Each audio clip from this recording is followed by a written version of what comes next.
सभी को राधे राधे। स्वागत है आपका सनी जी की रसोई में। आज हम बनाएंगे खस्ता क्रिस्पी मार्केट जैसे मीठे शक्करपारे। और देखिए उसके लिए जो हमने मेजरमेंट लिया है मैं आपको बता देती हूँ। मैंने 3 कटोरी मैदा ली थी। 3 कटोरी मैदा के बाद हमने 1 कटोरी उबला हुआ दूध लिया था, थोड़ा गर्म था वो दूध। उसके बाद हमने 1 ही कटोरी देसी घी लिया था, कुछ तिल लिए थे और हमने एक आधा चम्मच नमक लिया था। और इन सबको मैंने एक बाउल में मिला लिया था। गर्म दूध में हमने चीनी को घोल लिया था। फिर उसके बाद इसमें सारी चीज़ें हमने एक एक करके मिला ली थी। घी भी इसी में मिला लिया था और नमक भी, और हमने जो तिल लिए थे वो भी। इनका अच्छे से मिक्स करने के बाद हमने इनको मैदा में इसी उससे हमने जो भी ये लिक्विड जो हमारा तैयार हुआ था, इसी मिक्सर से हमने अपनी मैदा को मला था। लेकिन इसमें दूध गर्म लेना बहुत ज़रूरी है क्योंकि हमारी चीनी नहीं घुल पाएगी, क्योंकि गर्म दूध में चीनी बहुत आसानी से घुल जाती है। उसको अच्छे से मिक्स कर लेना है, क्योंकि अगर हम उसको अच्छे से मिक्स नहीं करेंगे तो उसमें अगर ज़रा सा भी चीनी थोड़ी वैसी रह गई, कण रह गया चीनी का, तो उससे जो हमारा जो डो बनेगा वो अच्छे से नहीं बन पाएगा। इसलिए इसको बहुत सावधानी से इस चीज़ का ध्यान रखना है कि हमको इसको जो बहुत अच्छी तरह से मिक्स करना है। अगर आप ये ऑप्शन नहीं कर सकते तो इसका एक ऑप्शन है कि आप इसको पाउडर बना लें चीनी का, तो वो इसको आप इसमें मिला सकते हैं दूध में। फिर तो चाहे दूध ठंडा भी हो तो कोई दिक्कत नहीं है। तो इसलिए मैंने गर्म दूध लिया था, उसमें बहुत आसानी से मिल जाती है। और देखिए सब चीज़ें मैंने मिला करके तैयार कर ली। और फिर मैंने धीरे धीरे इसको मिला करके जो हमने मैदा ली थी 3 कटोरी, वो हमने इसको अच्छे से मिक्स कर लिया।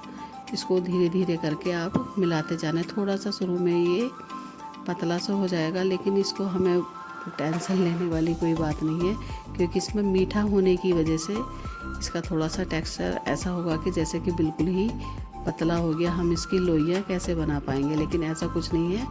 आप इसमें थोड़ी सी चिकनाई जब आप मिलाएंगे, थोड़ा सा घी या रिफाइंड ऑयल मिलाएंगे, तो उससे ही इसका टेक्सचर बहुत ही अच्छा हो जाएगा। और जब आप इसको रेस्ट के लिए कम से कम 15-20 मिनट आप इसको छोड़ देना, तो उसके बाद भी इसका डो बहुत ही सॉफ्ट बनेगा। बहुत ही ये जो खाने में जो है बहुत ही अच्छे लगते हैं, जैसे मार्केट में मिलते हैं बिल्कुल वैसे ही लगते हैं।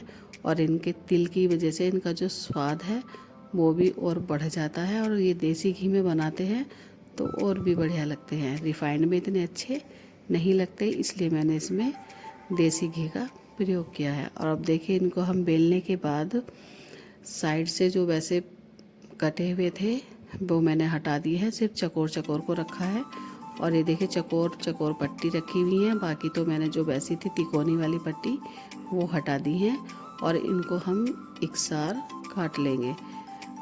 एक चीज़ का विशेष ध्यान रखना है, हम इसको बहुत पतला नहीं बेलना है, इसको थोड़ी सी हमको मोटा बेलना है ये, क्योंकि जो इसमें जो है जो टेस्ट है वो जो ये फूल जाता है, फिर नहीं तो फिर ये वैसा टेस्ट नहीं आएगा। बहुत ज़्यादा बारीक बेलने से इतने अच्छे नहीं बनते हैं ये। तो इसलिए थोड़ा सा हमें को इसकी जो लेयर है वो थोड़ी मोटी रखनी है बेलते हुए। और उसको फिर चकोर काटने के बाद आप चाहे तो कैसी भी अपनी इच्छा अनुसार किसी भी शेप में काट सकते हैं। और फिर इसके बाद मैंने देखो इनको तल लिया था। लेकिन इनका एक और विशेष ध्यान रखना है कि ये बहुत ही स्लो फ्लेम पर आपको इसको तैयार करने हैं, नहीं तो ये ऊपर से तो ब्राउन हो जाएंगे लेकिन अंदर से अच्छे से नहीं सीख पाएंगे। इसलिए आपको बहुत ही स्लो फ्लेम पे ये धीरे धीरे करके आपको अच्छे से ये पकाने हैं। देखिए मैंने इनको बिल्कुल स्लो फ्लेम पे पकाया था। थोड़ा पकाने में इनको समय लगता है क्योंकि स्लो फ्लेम पर पकाने होते हैं ये।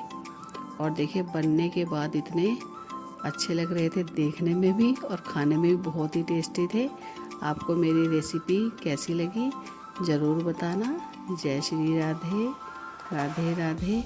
और अब होली का अवसर है तो ये बहुत ही फेस्टिवल पे तो बहुत ही मन करता है कि ऐसी चीज़ें बनाई जाए।